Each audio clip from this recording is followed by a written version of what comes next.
When is the best time to shock your swimming pool?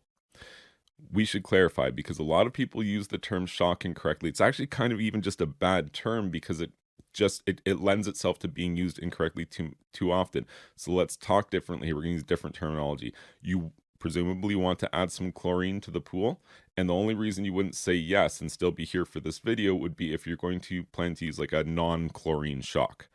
A non-chlorine shock could also be called an oxidizer, but it is still a shock product, and the answer to when to use that one would be to use that anytime that you need a fast-acting product. The water's not looking great, or you know you're going to have a problem because there's a lot of swimmers, but you want to add something and still have people go swimming pretty soon after. If you read the manufacturer's instructions for those products, generally speaking, they'll tell you something like safe to swim within the hour or safe to swim within 30 minutes. Always read and follow the instructions, but those products are out there. They are called shock, and use those anytime that you need to clear the water quickly, but have people return to swimming fairly soon afterwards. Every other application of shock, we are talking about chlorine. Just what kind? Are you saying, like, are you actually saying when you're asking about shocking your pool, are you saying just when to add chlorine? Like, that's what you mean. Just when do I put the chlorine in? And a short answer to that would be add it at night after the last person is done swimming for the day.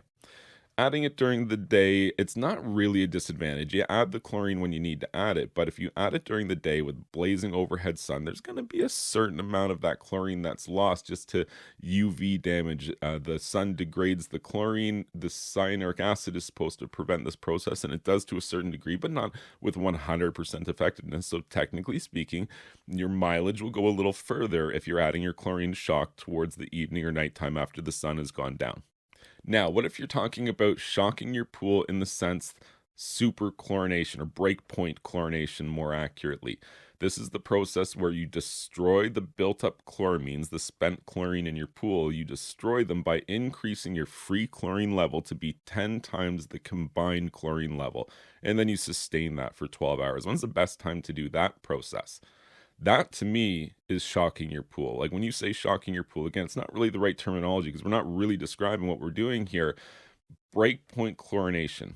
When somebody says to me, when I hear that, that's the only correct application of that term. When do I shock my pool? Oh, you want to know when you perform breakpoint chlorination and destroy the chloramines in your pool by holding the free chlorine level at 10 times the combined chlorine level for a sustained period, like 12 to 14 hours?